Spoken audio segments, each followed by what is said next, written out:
Today, in this video, I'm going to explain Xiaomi Redmi Note 9 hard reset or pattern unlock. Turn off your Redmi Note 9 by holding the power key for a few seconds. Press and hold the volume up and power buttons simultaneously for a couple of seconds.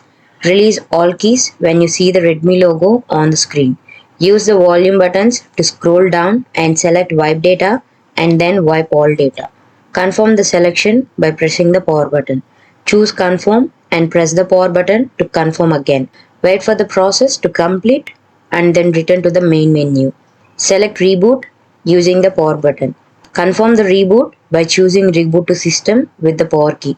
Your device will now be password free. After the reset is complete, your phone will revert to its original factory settings. Follow the on-screen instructions to set up your device. If this video helped you out, please leave a like and comment down below. If this worked for you, thanks for watching.